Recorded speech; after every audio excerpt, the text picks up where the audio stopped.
Les radicules, ce sont les premières racines d'un être végétal.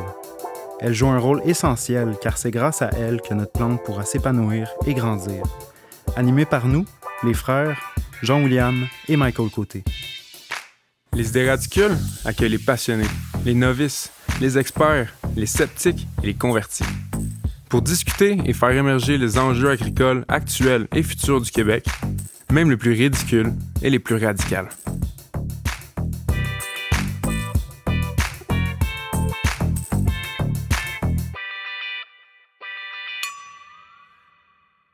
Alors bonjour, bienvenue à un autre épisode du podcast Les idées radicules.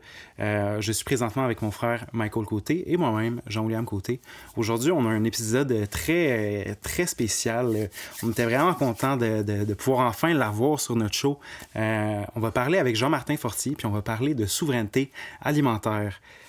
On était vraiment contents, moi puis Mike, de pouvoir jaser avec lui parce que on a quand même une relation un peu particulière avec lui. On a travaillé sur une de ses fermes, donc on a eu à plusieurs reprises l'occasion de pouvoir jaser avec lui des moments vraiment là, privilégiés et particuliers où il a pu nous transmettre sa passion, nous donner des petits conseils. Fait que, tu sais, moi puis Mike, on a comme tour à tour été très inspiré par lui. Fait que c'est vraiment un plaisir de pouvoir le recevoir, de prolonger, d'avoir une autre discussion très intéressante avec lui. Donc, j'espère que vous allez triper parce que nous, on a vraiment aimé ça, enregistrer avec lui. Donc, merci d'être des nôtres et bonne écoute. Donc, on a avec nous un récipiendaire de la Croix du service méritoire. Écoute, parmi les plus hautes distinctions du régime canadien de la distinction honorifique, toi, Jean-Martin, tu l'as reçu. Yes, premièrement, bravo. Il y a un gros bravo. Écoute, c'est incroyable quand même là, de se faire, d'avoir une distinction comme ça. Wow. Fier comment sur 10? Vous êtes vraiment coco, les gars, de commencer avec ça. Ben écoute, on va tout de suite se lancer un peu dans le sujet qu'on a envie de traiter aujourd'hui. Là, c'est souveraineté alimentaire. Yes. Clairement, t'es un gars qui a une opinion là-dessus puis que t'en inspires plusieurs avec ta vision. Ouais. Fait que c'est de ça qu'on a envie de jaser avec toi. On a plein de sujets qu'on aimerait traiter. On a juste une heure. Fait qu'on va essayer de condenser ça. On va faire ça short and sweet. On va faire ça short and sweet. Yes. Je voulais savoir, tu sais, moi j'ai commencé, tu sais, évidemment, on se connaît un peu. J'aurais aimé ça que tu nous parles un peu plus de tes débuts, notamment, tu sais, tout ton passage à Santa Fe, puis le rôle un peu que ça a joué dans qu'est-ce que tu as apporté ici au Québec. Ben, avec plaisir. Écoute, mon histoire à moi, elle est vraiment simple, puis elle est pas unique. Tu sais, c'est que moi, j'ai gradué à McGill, puis c'est là que j'ai rencontré Maud Hélène. Puis on étudiait les deux à l'école de l'environnement McGill. Puis on étudiait un peu le désastre écologique en cours. Puis on a passé 3 années à regarder les problèmes environnementaux. Puis sans dire que c'était déprimant, là, c'était comme, bon, mais tu sais, quand... Nous, ça fait 20 ans là, qu'on parle des changements climatiques, tu sais, c'est pas nouveau pour nous, là. Et quand on a fini, on voulait faire quelque chose de positif. On a voulu contribuer au changement de paradigme qui doit s'opérer pour un monde plus écologique.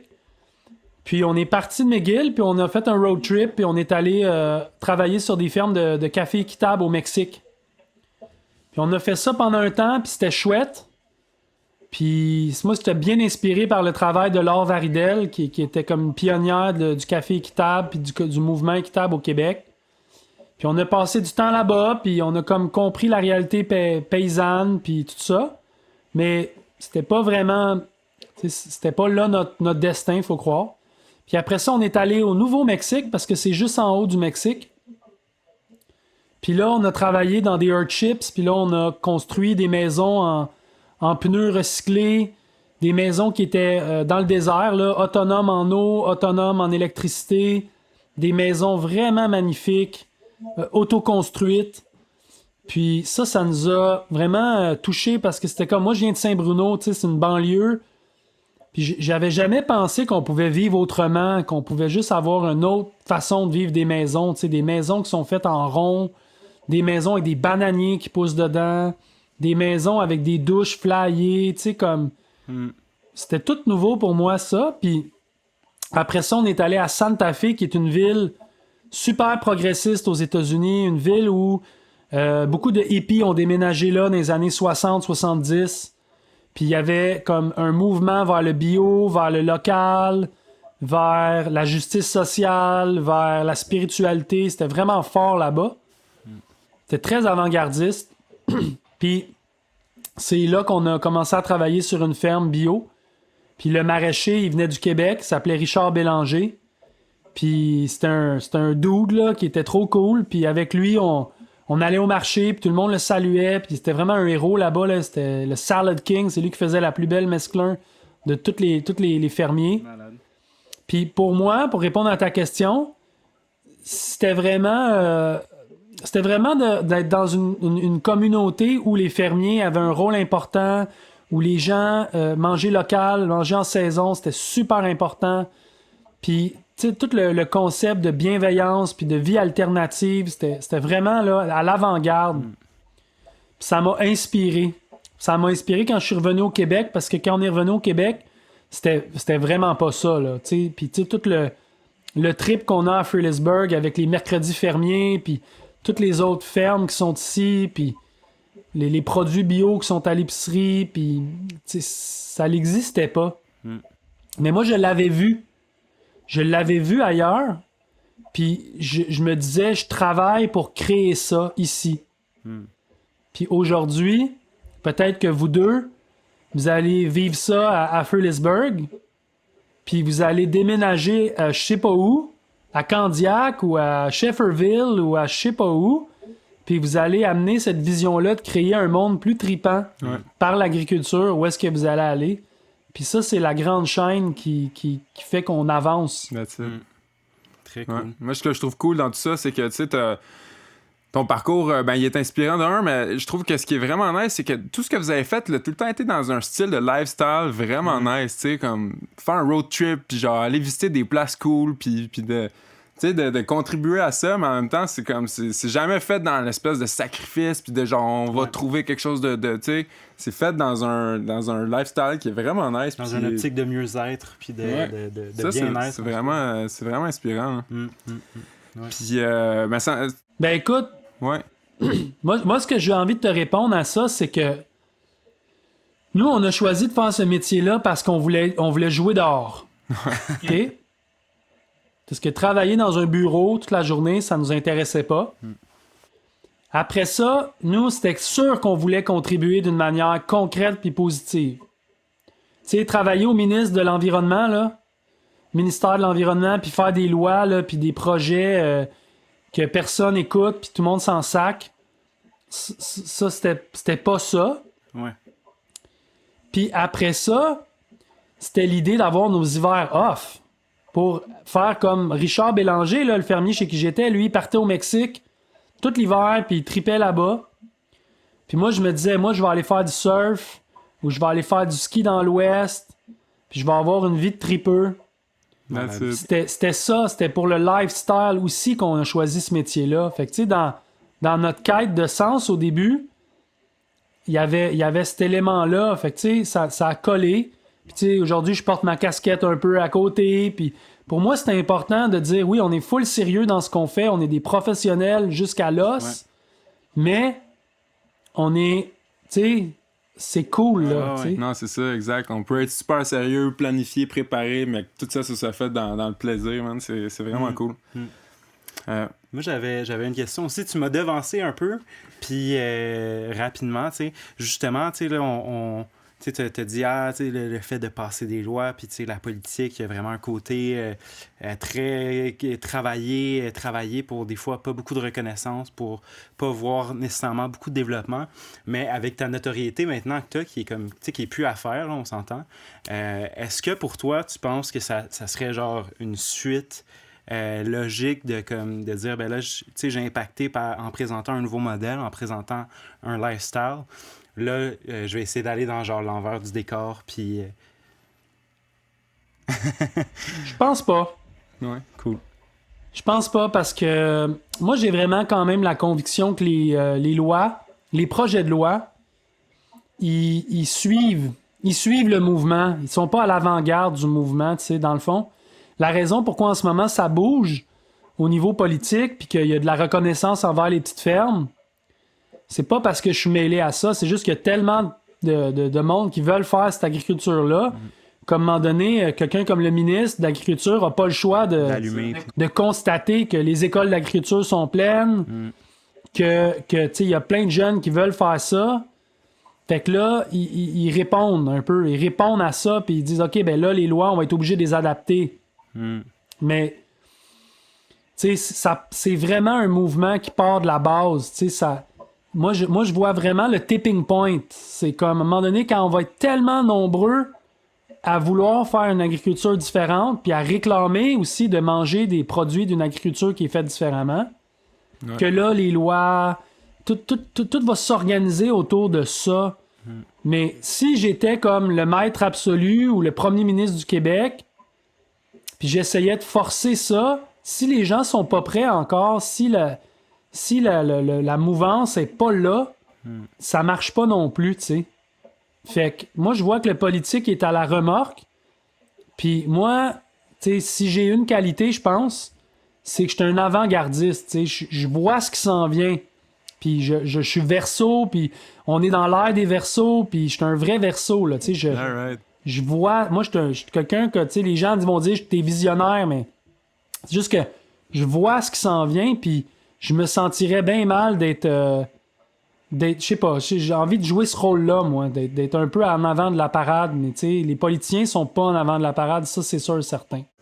Ah, puis d'ailleurs, tu le fais très bien parce que si je suis ici, ben c'est clairement parce que tu étais avant de la parade, puis à un moment donné, ta vision m'a vraiment inspiré. Puis justement, ben j'ai envie qu'on développe un peu là-dessus. Tu sais, là, on veut parler de souveraineté alimentaire, puis j'aimerais ça savoir c'est quoi justement ta vision là, concrète de comment que ça pourrait se concrétiser ça au Québec, une souveraineté alimentaire.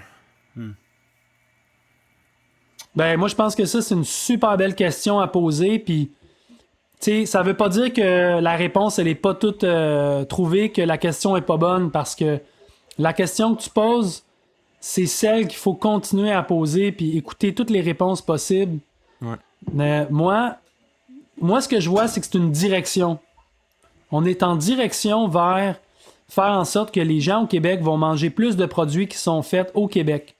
Plus de fruits et légumes, mettons qu'on se concentre sur les fruits et légumes, là. Plus de fruits et légumes produits au Québec, mangés en saison par des Québécois. Puis que ça l'augmente sans cesse, puis c'est porté par une idée d'un nationalisme, d'une fierté de manger local, puis aussi d'une conscientisation de l'importance de manger en saison. Tellement. Puis manger en saison, là, c'est pas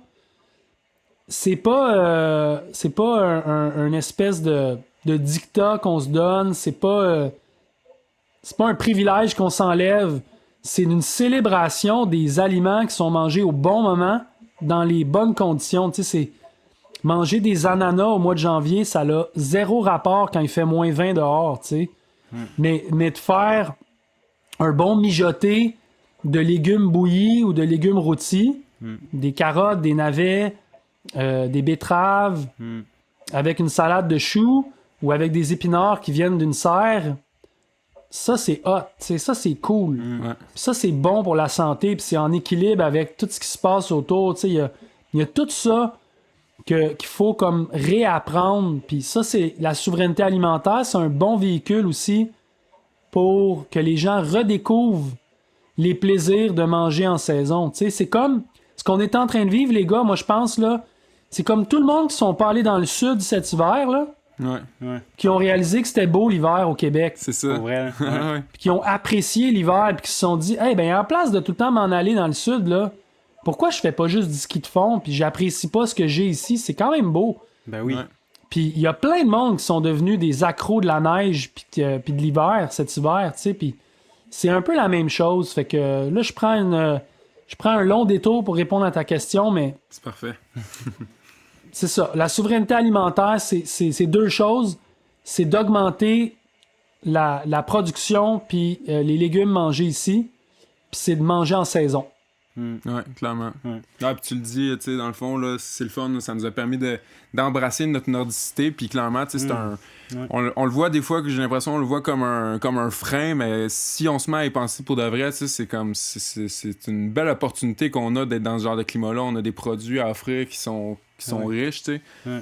Puis ça pourrait faire notre particularité. Puis non seulement ça, je pense que, tu sais, comme tu disais, tu sais, manger un ananas en janvier, tu sais, je pense que c'est pas comme ça que tu vas découvrir des trucs culinaires intéressants. Puis, tu sais, ça se rapproche pas de la bonne bouffe, ça se rapproche d'une espèce de manger, d'une manière de manger un peu cheap, basée juste sur les coûts, puis comme qu'est-ce qu'on se fait donner. Malgré qu'il va coûter cher, mais ouais, il va coûter cher, mais cheap en termes de goût. Ouais, non, c'est ça. T'as clairement pas un ananas à son meilleur non, c'est quand ça. il vient en plein en plein hiver. Puis tu sais, les gars, aussi, une affaire, c'est quand on est en train de créer un changement social, quand on propose quelque chose de différent, il y a toujours des gens qui sont là pour dire que c'est des rêveurs, ou ça n'a pas rapport, ou économiquement, ça tient pas la route.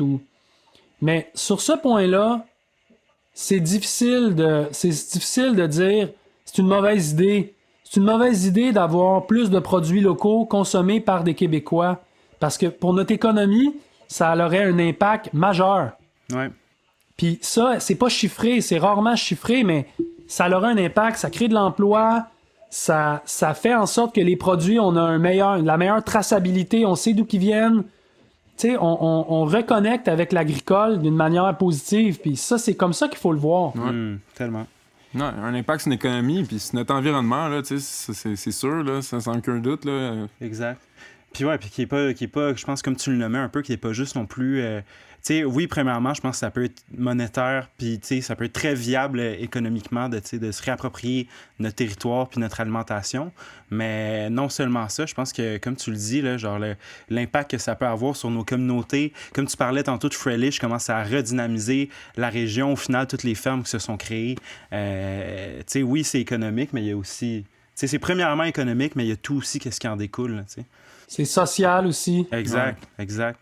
Moi, je me demandais, est-ce que, tu sais, un peu plus sur le côté downside, y a-tu des... Qu'est-ce qui freine, selon toi, actuellement, un peu l'essor du mouvement, mettons? Les épiceries. Les épiceries, Ouais. Ouais. À cause de leur manière d'offrir un peu les mêmes produits ou ils sont vraiment... C'est eux qui sont réfractaires à embarquer dans cette nouvelle vague-là, c'est... Je le sais qu'il y a des chaînes qui font des efforts. Ouais. Tu sais, je suis vraiment aux premières loges de ça. Juste dans le modèle, tu sais, présentement, les gens, ils rentrent dans une épicerie, puis ce qu'ils voient, c'est une abondance complète de tout qui vient de partout. C'est l'attente qu'on crée. Ouais. C'est que si tu veux des bananes, ou si tu veux des fraises, ou si tu veux n'importe quoi... des kiwis, ben il y en a. Puis ça, c'est l'attente que l'épicier crée. Puis lui, l'épicier, il va dire « Ouais, mais moi, je réponds aux besoins du client. » Mais ce qu'il oublie, c'est que c'est lui qui propose. C'est lui qui propose quelque chose. C'est son magasin. C'est lui qui choisit qu'est-ce qui vient dans son magasin. Puis, parce que lui, il joue pas son rôle d'éduquer les gens sur ce qui est correct, ce qui est bon, puis ce qui est en saison, ben les gens, ils sont pas, tu sais, ils vont pas dans des marchés fermiers l'hiver, les gens, fait que... Mais, tu sais, une épicerie qui serait plus responsable aurait une section de légumes congelés bio, local, immense, aurait plein des légumes racines en profondeur, aurait aussi des verdures qui sont poussées au Québec pour avoir des tomates du Québec, tu sais. Il pourrait vraiment avoir une offre qui est belle, mais qui éliminerait tous les produits qui sont juste pas nécessaires. Puis là, ben, les gens, ils retrouveraient une normalité, puis ils diraient « Ah, ben c'est ça, au Québec, c'est comme ça qu'on mange l'hiver. » Fait que c'est drôle, hein, mais moi je trouve que en ce moment, les épiciers, ils font partie du problème d'une importante façon. Ouais, je comprends. Puis justement, je me disais comme...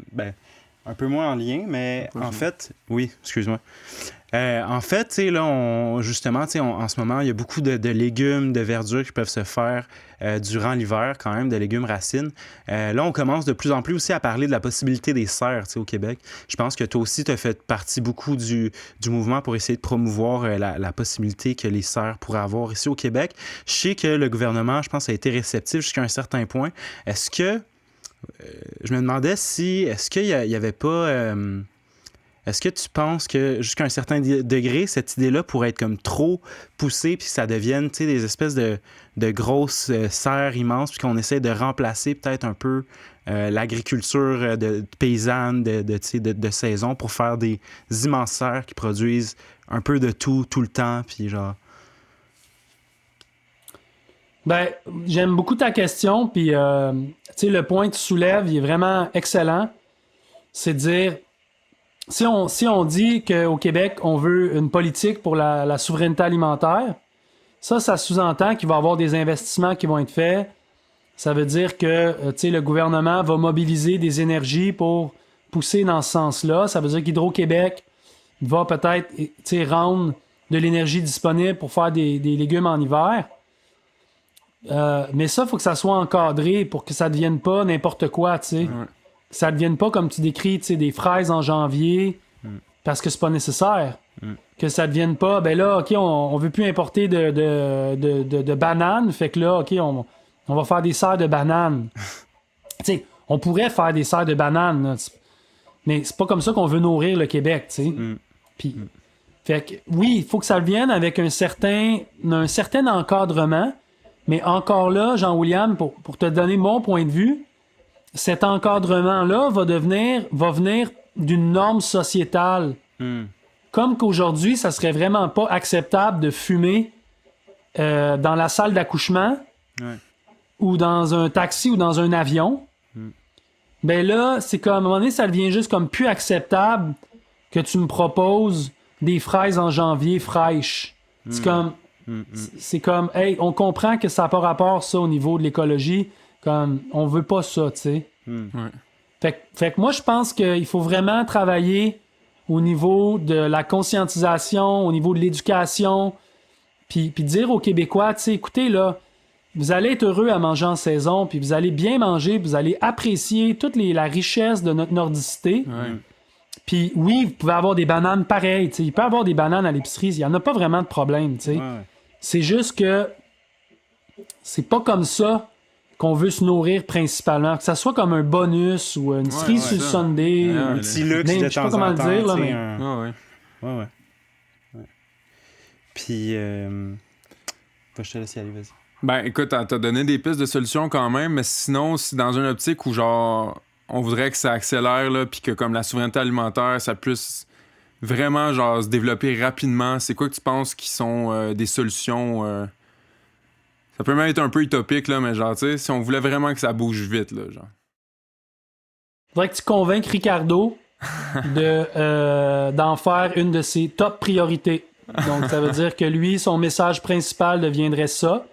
Puis que tous les gens qui le suivent, puis qui cuisinent, puis qui vont à l'épicerie, embarquent, puis disent à leur épicier, écoutez, c'est inacceptable, nous, on veut pas. Puis que toutes les recettes de Ricardo soient enlignées avec des légumes de saison. C'est un gros travail d'éducation qu'il faut faire. Mais tu sais, je vois pas de shortcut, mis à part de... Tu sais, ou qu'il y ait une grosse pandémie, ou que les frontières se ferment complètement, puis que la chaîne industrielle qui nourrit les épiceries soit brisée, que l'on soit forcé de redécouvrir comment manger en saison. Mais moi, je pense que c'est un travail d'éducation populaire. Fait que c'est quoi la meilleure manière d'arriver à ça? Ben, tu sais, moi, je pense, si tu me demandes, là, ultimement, là, ça serait de le convaincre lui. Ouais, c'est bon, on va se mettre sur ça. Espérer que Ricardo nous écoute. Mais ouais, c'est vrai, ça ferait du sens. Ça ferait du sens, vraiment. Bon point. Ouais. Mais c'est clair, hein, avec quelqu'un qui a autant de poids puis de portée, avec un peu monsieur, madame, tout le monde. Puis tu sais que moi, des fois, c'est un peu l'impression que j'ai aussi, tu sais, que mettons, il y a une jeunesse de plus en plus concernée. Ben tu sais, pas nécessairement juste une jeunesse, mais que, je sais pas, mettons, moi, dans mon entourage, tu sais, les gens qui ont un peu, tu sais, l'âge à mon père ou l'âge à ma mère, des fois, tu sais, je veux pas, puis c'est pas pour blâmer ou mettre pointer du doigt, mais je pense que c'est sûr qu'ils ont comme pas eu le même accès peut-être à une agriculture, un modèle différent. Puis, fait que moi, je pense que je vois clairement le rôle que ça pourrait jouer, tu sais. Moi, je peux te donner un conseil parce que j'ai un petit peu plus de millage que toi. Et moi, je trouve que l'arme la plus forte pour bousculer les choses, faire avancer notre entourage, là, je parle de l'immédiat, tes amis, tes parents, c'est l'enthousiasme, Jean-William. C'est si toi, t'es enthousiasmé par ça, puis si toi, t'es comme « Hey, check mes rutabagas! » Puis tu cuisines un plat de rutabagas, puis tu sais, tu capotes sur chaque bouchée, puis t'en parles, puis tu sors le vin nature, puis comme t'as une photo de ton fermier de famille dans tu sais, sur ton frigo, puis c'est ça. Non, mais c'est ça qui change les choses, puis parce que les gens ils suivent l'énergie, puis l'énergie elle va où est-ce qu'il y a de l'excitation, fait. Si c'est le fun, si c'est cool, si c'est positif, le monde embarque. Puis à l'inverse, ça c'est prouvé là. Si on culpabilise les gens, pis si on leur explique qu'ils sont dans l'erreur, puis si on leur dit quand tu prends l'avion, tu pollues, puis tu sais quand on leur dit tout ça là, ils sont comme ah toi je veux plus t'entendre là, tu sais comme décroche. Fait que c'est vraiment tu sais c'est vraiment ça. Puis moi en tout cas c'est ça que j'ai suivi toute ma carrière pour faire avancer les idées, c'est à travers mon enthousiasme puis ma vision positive. Puis oui, des fois, je me permets des petites flèches, tu sais, de dénoncer des trucs, mais je le fais jamais avec une amertume qui fait que je deviens aigri, tu sais, parce que dans le fond, on avance. Même si ça paraît pas, on avance. That's it. Ouais. J'aime ça. Je trouve que c'est une belle piste pour c'est cool. pour essayer d'avoir un impact. Puis je pense que, comme tu l'as dit, là, t'es la preuve vivante qu'au final, ça marche. Ouais.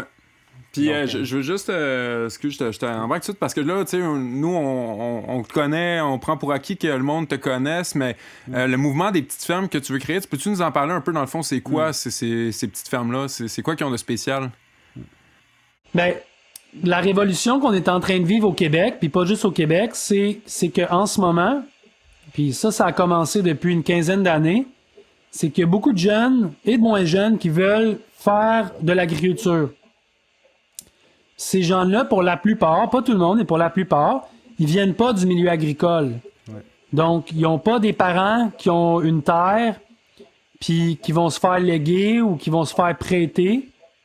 Puis, ils ont pas un héritage agricole. Ils ont un autre bagage. Souvent, ils sont allés à l'université ou ils viennent de milieux de travail, autres. Puis, ils ont pas le loisir de s'acheter une grosse ferme qui coûte des millions. Mais ils veulent quand même faire l'agriculture.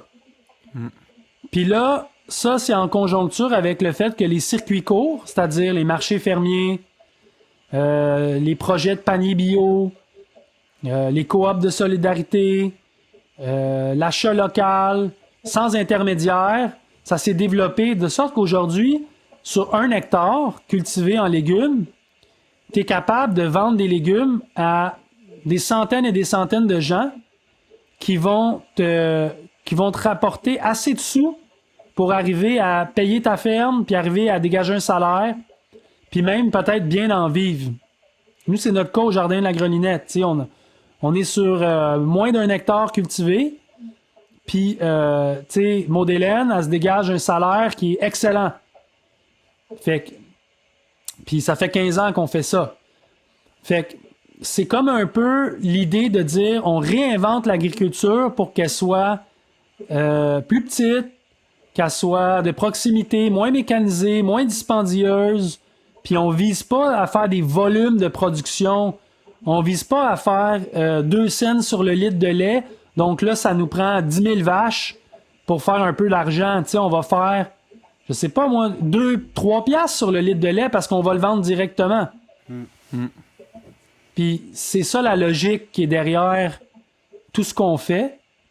Puis voilà. Donc, j'essaie de le résumer. Ouais, ben c'est bien résumé. Mais Ça je fait sais du pas sens. si j'ai bien fait ça. Ouais, je pense que c'est clair pour n'importe qui nous écoute, là. Plus t'enlèves d'intermédiaires, plus il y en a qui reviennent dans tes poches, puis ça fait que t'as un bon contact avec le client. C'est beau, c'est le fun. C'est génial. Moi, justement, je me demandais, est-ce que tu penses qu'avec ce phénomène-là de la multiplication des petites fermes puis des jeunes comme, mettons, moi puis Mike, qui veulent accéder à des plus petites parcelles puis faire de l'agriculture, est-ce que tu penses, selon toi, qu'on va y arriver à, mettons, si à un moment donné, le Québec se donnait vraiment comme mission, OK, on veut, je sais pas, qu'à 85% de qu'est-ce qu'on mange soit fait ici au Québec, tu penses-tu que c'est possible qu'on puisse nourrir le Québec en petites fermes, tu sais? Ouais, je pense que c'est possible. Cool. Ouais?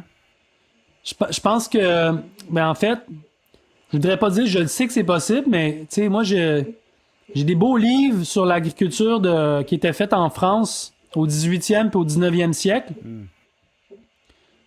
Avant les années 40. Puis une ville comme Paris, qui avait comme 4 millions d'habitants, était nourrie par des milliers puis des milliers de maraîchers en ceinture de Paris, qui cultivaient 1 hectare, moins d'1 hectare, des fois 2, c'était rare. Puis ces gens-là amenaient les produits dans les marchés fermiers 2-3 fois par semaine. Puis les Parisiens sortaient de chez eux, allaient chercher les produits.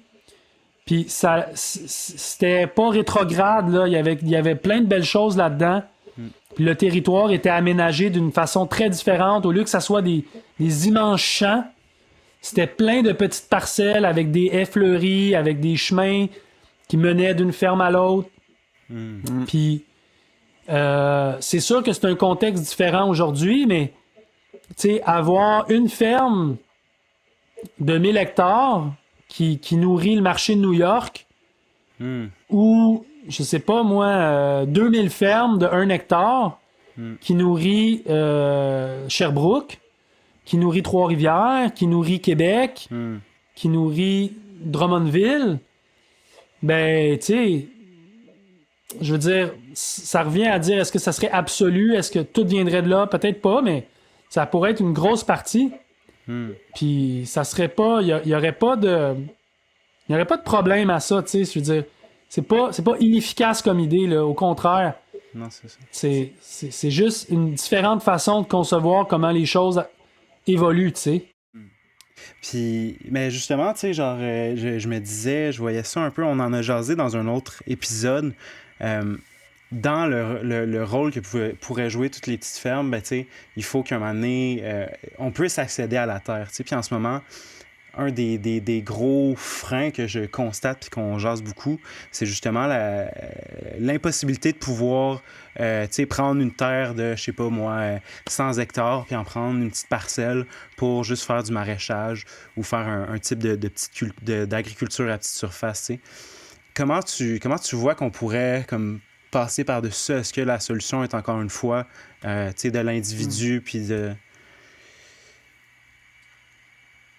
Ben, sur celle-là, je dois t'avouer que là, le politique va falloir que ça rentre en ligne de compte parce que c'est des lois. C'est des lois qui protègent le territoire agricole. Donc, ça, faut que ça bouge. Puis là, dans le fond, les politiciens, les gens qui sont derrière le zonage agricole, ben, eux, ils répondent à la population. Donc, c'est important qu'il y ait des jeunes comme vous deux qui laissent savoir aux instances que c'est un gros problème, puis que vous voulez faire l'agriculture, puis que c'est difficile, c'est voire même impossible de trouver 2 hectares de terre, tu sais, ça n'existe pas. Puis que, tu sais, quand t'achètes, quand il y a un terrain de 5 acres, là, 3 hectares, 2 hectares, ben là, c'est un dentiste de Montréal qui l'achète, tu sais. Puis lui, il a un peu plus de cash que toi, tu sais. C'est dur de faire compétition contre un dentiste de Montréal. Mais en même temps... Il n'y a rien de mal contre les dentistes, là. Non, c'est vrai que les dentistes, ben oui. je pense qu'ils sont là. Ben oui. Ben oui. mais non, mais justement, tu sais, dans cette lignée-là, je pense que c'est le fun parce qu'on voit que ça bouge malgré tout. Tu sais, avec ton premier livre, là, Jardinier maraîcher, tu as été super ouvert avec ta façon de faire, tes techniques, tes chiffres. Ce qui fait que on voit maintenant que c'est possible, c'est rentable, tu sais, on le sait. Puis là, tranquillement, ben, on voit le nombre de fermes. Tu sais, justement, cette année, je pense qu'on a remarqué, là, c'est une des premières fois depuis longtemps que le nombre de fermes a augmenté au Québec. Puis Puis dans les analyses, on remarque que c'est des petites fermes qui font que ça augmente, tu sais, la quantité de fermes. Puis, fait que, tu sais, j'imagine que ça s'en va dans le bon sens. Là. Si le monde regarde les chiffres, OK, il voit que ça augmente. Le monde veut des petites fermes, c'est rentable. Il y a de plus en plus de projets qui naissent. Ça s'en va dans le bon sens. Es-tu d'accord? C'est encourageant, ça? Ben oui. Yes. Moi, je suis super optimiste. That's Je it. m'attendais à... Tu sais, moi, j'y ai toujours cru, mais, tu sais, des fois, avant de le voir, tu sais, Moi, quand j'étais au cégep de Victo, puis j'ai vu le nouveau campus, puis... Il est beau. Le cégep de Victo, il y a un programme en bio, puis quand j'ai compris que les inscriptions étaient, tu sais, que c'était contingenté, puis là, moi, je me pince, là. quand le ministre de l'Agriculture, tu sais, cherche à me contacter pour s'assurer que les projets de loi répondent aux besoins des petits maraîchers, je me pince, tu sais, quand j'entends le premier ministre dire « Hey, il faut manger québécois », je me pince. Tu sais, ça bouge en ce moment, c'est le fun, mais tu sais, ça bouge à cause qu'il y a des gars comme vous autres, puis des femmes qui font d'autres projets ailleurs, qui portent ça, puis c'est votre enthousiasme, puis votre volonté de vouloir faire avancer ces idées-là qui fait que ça bouge, tu sais. Ouais. Fait que faut pas lâcher. Yes, ça, je suis bien d'accord avec toi. Justement, ça bouge, mais de ton côté, clairement, ça bouge vite. On a vu, tu sais, il n'y a pas si longtemps, tu lançais ton premier livre, deuxième livre est arrivé, troisième livre, t'enchaînes les émissions de TV. Maintenant, il y a un nouveau projet qui est super hot. Je l'ai ici avec moi, là. Growers, tu nous racontes des super belles histoires de maraîchers qui ont du succès, qui vivent des beaux lifestyles, justement. Avec une nouvelle ligne de vêtements en plus vraiment cool qui donne envie de s'équiper, bien s'équiper pour aller faire ce métier-là. Ça bouge vite. C'est quoi les prochaines étapes pour toi, pour Growers? Ben, je suis super content que t'en parles, merci, parce que c'est un projet qui me tient à cœur depuis longtemps. Ben là, Growers va avoir la 2e édition qui va sortir en mai. Cool. Puis là, je travaille fort sur ça, là, tout rassembler les histoires, trouver les meilleures histoires. Puis, tu sais, tout faire le travail de monter une revue comme ça, c'est beaucoup de job. Ah, ça paraît, oui, c'est de qualité. C'est une revue qui est uniquement en papier. Fait que, c'est vraiment s'assurer que c'est un bel objet, que Papier c'est recyclé. inspirant. Puis, c'est ça. Fait que ça m'occupe beaucoup. Puis, la ligne de vêtements aussi, ben là, on est tout en train de sortir des vêtements plus techniques. Des pantalons avec des genouillères. Ah oui. Des salopettes aussi de travail. Des électrolyses pour mettre dans ton eau. Tu sais, je veux dire, plein de choses qui font que quand tu vas être dans le champ, tu vas être content d'avoir des vêtements puis des outils qui sont adaptés à ta réalité. Yes. Puis moi, je travaille super fort là-dessus. Puis en même temps, je continue d'enseigner mon cours en ligne. Je développe du contenu. Tu sais, je cherche des nouvelles façons de travailler pour être encore plus efficace dans le jardin, pour pouvoir aider les gens. Ouais. Puis le masterclass, avec tout ça, ouais. puis la vie familiale, puis la prochaine étape là, c'est que là, on fait des polar bears. Fait que là, on a fait un trou dans la glace, puis là, quand j'ai fini avec vous deux, je m'en vais straight up dans l'eau froide. Ah ouais. Parce qu'il faut rester cool. Ah ouais. Faut rester cool dans tout ça, tu sais. Faut pas trop J'adore ça. s'énerver. Wow. Nice, j'aime l'idée. T'es Reste chanceux. cool. En plus, t'as ça dans ta course, c'est pas si pire, t'as pas besoin d'aller sauter dans le fleuve. Nice. Moi, j'aimerais ça savoir un peu, tu sais, là, justement, tu sais, on parle de tous les projets, puis là, on parle de ça comme si c'était un continuum un peu, tu sais, parce que dans le temps, c'est comme ça qu'on l'a vu. Mais est-ce que, tu sais, est-ce que tu avais déjà un peu, admettons qu'on te prend toi, là, à 17, 18 ans, est-ce que, tu sais, le projet de magazine, le projet de créer ta propre ligne de vêtements. Est-ce que tu avais comme déjà ça dans ton sketchbook, tu sais, ou c'est venu comme au fur et à mesure quand l'inspiration puis l'enthousiasme étaient là? J'aime beaucoup tes questions, Jean-William. C'est le fun, ça me remet dans une perspective différente. Ben écoute, c'est sûr que tu sais, on dirait que mon parcours, puis c'est peut-être le parcours de plusieurs personnes qui vont avoir peut-être mon âge, ou c'est qu'à un moment donné, tu sais, tu montes des marches, puis là, ça te permet de voir un peu plus loin. Puis là, tu t'avances, puis là, tu te rends compte que, ah, OK, tu sais, ça, je savais pas ça, là, je sais ça. Puis moi, ça a été beaucoup de comprendre les opportunités qui étaient devant moi, de comprendre l'écosystème, de faire des rencontres aussi qui m'ont aidé de rencontrer Monsieur Desmarais. Ça a été majeur dans ma vie. Ça a ouvert plein de chemins que je connaissais pas, plein d'opportunités, plein de façons aussi de comprendre un autre univers qui était pas le mien. Fait que la vie, ça a été pour moi une série d'événements, de rencontres qui ont fait que j'ai fait des nouveaux choix sur des périodes, je te dirais, de 3, 4, 5 ans. Mais, quand j'étais plus jeune, moi, j'ai grandi dans une banlieue comme tout le monde, là, puis j'avais rien de spécial ni d'unique à mon parcours, même que, je me souviens vraiment bien quand j'avais 17, je pense, tu parlais de 17 ans, là. Moi, je travaillais au Mont de Ski à Saint-Bruno. Je donnais des chaises.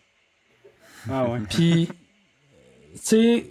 quand tu donnes les chaises, t'as comme la moitié de ton chiffre, tu donnes les chaises, l'autre moitié, t'es en haut dans la cabane, tu regardes le monde débarquer. Puis, t'écoutes The Buzz, là, 99.9 The Buzz, là, puis là, ça fait comme 5000 fois que t'entends les mêmes chansons, puis tu regardes la même petite pente. Moi, je rêvais à Whistler, je rêvais à, je rêvais à plein de choses, puis j'étais à Saint-Bruno, dans ma petite montagne, puis à un moment donné, mon boss, qui était quand même un gars cool, il m'a dit « Hey, Jean-Martin », parce que j'y racontais que, j'espérais à plus un peu, là. Puis il me dit « Savais-tu qui travaillait ici avant, Jean-Martin? » Il me dit « Guy Laliberté, il donnait des chaises, comme tu donnes des chaises, man. » Ah ouais. Fait qu'il dit « Décourage-toi pas, puis tu sais pas où est-ce que la vie va te mener. Continue de rêver, puis arrête de regarder le bas de la montagne, puis regarde par en haut, puis that's it. » Puis écoute, moi, je me suis souvenu de ça, puis je garde espoir que la vie m'apporte des belles choses. Puis j'essaie de redonner. Puis j'essaie de pas laisser mes démons m'envahir. Quand ça arrive, là, j'essaie de toutes les façons de rester positif, puis de rester aligné sur mon X, puis c'est ça, profiter de la vie. Wow.